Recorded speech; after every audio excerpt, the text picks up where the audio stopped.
Hello, I'm Emma from English. So I'm going to share the exact phrases and expressions that you need to do things in English conversations. Like when you want to interrupt someone or you want to change the topic. Maybe when you need to end a conversation. And lots of others as well. In fact, I'm sharing 50 useful phrases that will help you in English conversations. All useful expressions that you need to improve your speaking skills and to help you maintain conversations for longer. So I hope you're ready.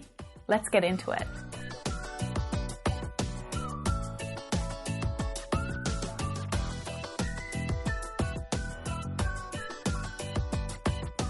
Now, a lot can happen during a conversation.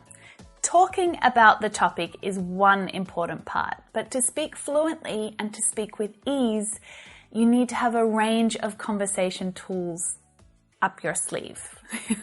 Because there are lots of other shifts and changes that happen during a conversation, depending on who you're talking to, what's going on around you, and whether or not you're interested or not.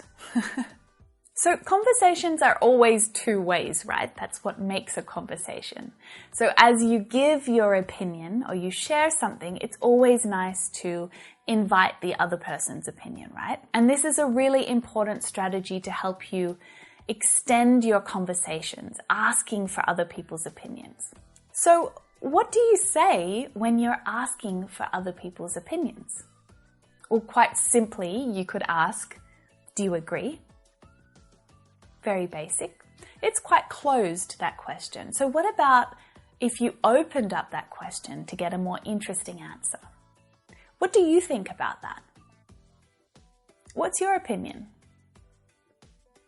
Or how do you feel about it? If you want to make it a little more polite, you might say, I'd like to hear your thoughts on that. Or I'm interested to hear your opinion about this. And more formally, maybe if you were at a meeting at work, you might ask, would you like to add anything? And this is just, a nice sort of polite way of inviting other people into the conversation to share their opinion. So what about what to say when you want to interrupt? When someone else is talking and you want to interrupt them, well, there are definitely ways to do it rudely, but of course there are many ways to do it politely as well. Sometimes you have to interrupt in conversations. So of course you could say, sorry, excuse me, is a little more polite. And then you can actually lead straight on with your different idea or your opinion there. Sorry, I thought our meeting was on Thursday next week, not Wednesday. It's just a little brief interjection to help you share a different opinion or a different thought. Now, you can informally interrupt someone to add an idea to a conversation by saying, do you mind if I add to that? Or, can I jump in here? And that literally means, can I jump into the conversation right now at this point? I've got something to share. I want to say it. Now, there are some more polite ways to express this as well. You might say, sorry to interrupt, but I've got something to say, or sorry for interrupting. Now, there's not a lot of difference between those two. I would just say that sorry to interrupt is probably used more when you're speaking directly to the person that you're interrupting. And then maybe if you're stepping into a room full of people talking, a meeting room or something like that, then you might say, oh, sorry for interrupting. I just needed to share something with you.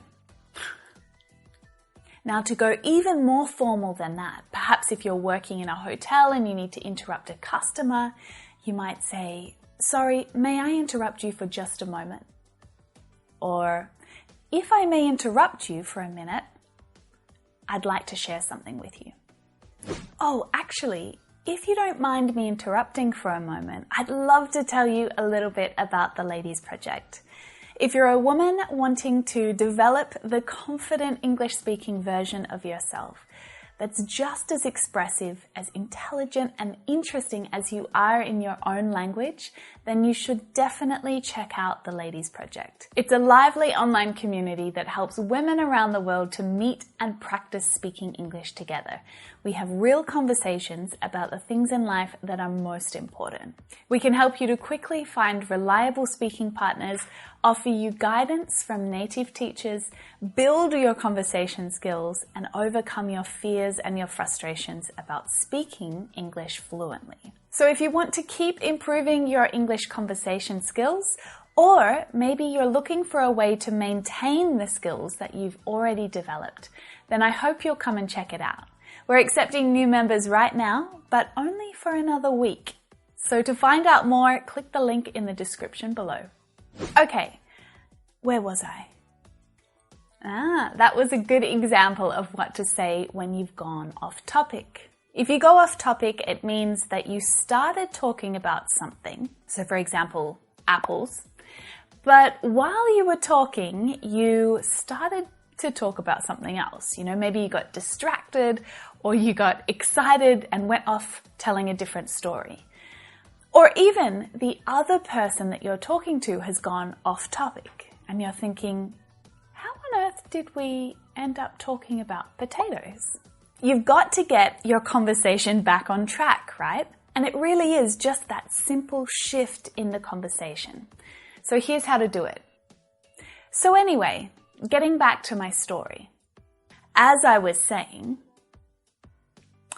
where was I? Yes. You can also combine some of these expressions together. So anyway, where were we? Yes, you were talking about apples.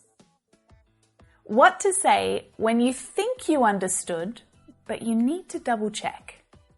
These are really important expressions to learn to help you as you're listening so that you can feel more confident about your answers. When you're answering someone else's question, this is just a little check to make sure you're answering it accurately. So if you didn't quite hear perfectly, you could say, so what you're asking is, and then repeat back what you heard. So what you want to know is, and then repeat. Do you mean, and then paraphrase what you heard? Or you could say, in other words, what you're saying is, and this is a really natural part of conversation. Native speakers are not going to care if you ask them to confirm what they said, because it just makes it much easier to continue the conversation, right? If you're working in customer service, maybe at a hotel or at a restaurant or something like that, then using the verb confirm is a little more formal. You might say, I'd like to confirm what you said. Or, excuse me, can I just confirm that or what you said? Naturally, we agree and we disagree with people all of the time, right? And there are so many different ways to do this in English. Agreeing is pretty simple, right? You can just say, yes, absolutely, to say that you agree. I completely agree with you. And we have this really fantastic expression, which is, I couldn't agree more. I couldn't possibly agree more. I really strongly agree with you. But what to say to somewhat disagree? Now, all of these examples are ways to say that you accept some of the ideas that the other person has shared, but you don't completely agree with them. Okay, so you might say, I see what you mean, but, and then express, a different opinion. I understand your point of view, but I can see where you're coming from, but I agree with you up to a point. However, I've got a different opinion. So then, what to say when you disagree completely? I don't feel the same way. Actually, I don't quite agree, or I disagree. I'm afraid I don't agree with you on that or about that. Now, this is quite an interesting English expression. I'm afraid. We use it when we're trying to make a statement more polite, not just to say that we're worried or we're scared. I'm afraid I can't help you. I'm afraid we've run out of sausages. So it's just a way of making those statements a little more polite. And you can do the same thing when you're disagreeing. I'm afraid I don't agree with you. So to be quite formal when you disagree, then try to add a word like respectfully. Respectfully, I have to disagree. And then if you feel like your conversation isn't going anywhere, maybe there's a bit of tension, people are getting frustrated and annoyed and you want to change the topic, well, we'll have to agree to disagree then. It's a way to end the discussion, especially when it's getting a little heated, and change the topic a little. Now, of course, in English, you can be quite rude with your body language when you're disagreeing with someone. So in formal situations, or when you want to be really polite, try to be aware of what your body is doing. So avoid shaking your head or rolling your eyes or sighing. Unless you really want that other person to see that you're frustrated or you're annoyed with them. Speaking of changing the topic, what do you say when you want to do that in English? What to say to change the topic? Now, this is useful. You might want to change the topic for a few different reasons. It could be as simple as you've run out of things to say about the topic. So instead of ending the conversation, you can simply change the topic and change direction. That reminds me. Or it's speaking about, or speaking of that. This is a really useful expression or way of, kind of linking two ideas in a conversation. Speaking about your holiday to Greece, did I tell you that I've got a trip planned later in the year?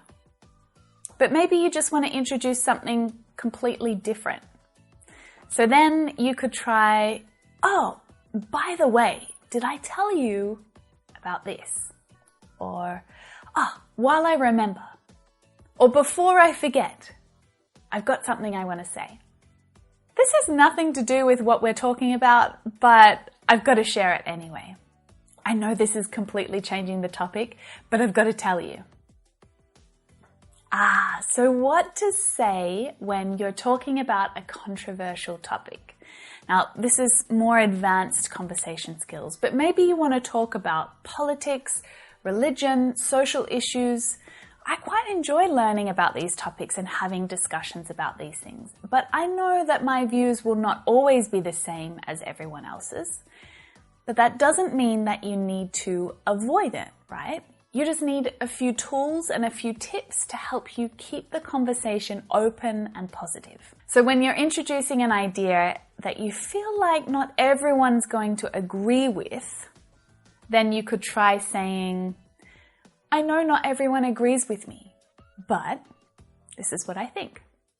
Or, I know this is a contentious issue. Contentious. And then go on to explain it.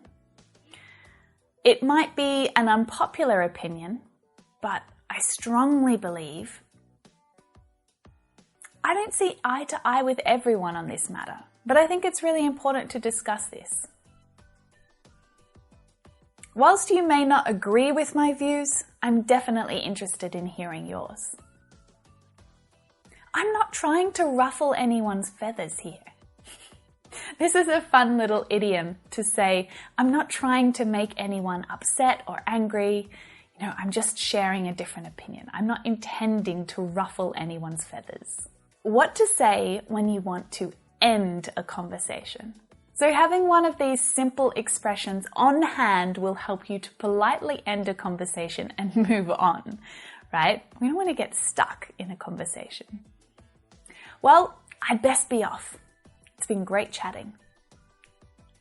Anyway, I better get back to it. Or I better get back to work. I'm so glad I ran into you. It's been great catching up. I'll see you soon. Whew, so there you have it. That was over 50 common phrases to help you have more advanced English conversations and help you to maintain those conversations even longer. Now, all of these tools are ones that native English speakers use all the time in conversations. So listen out for them in movies and podcasts. Try to hear them in context. Now, definitely don't try and learn all of them at once, okay? Not all 50 phrases at once, but definitely choose a couple of them from each category and really start to get familiar with them and how to use them.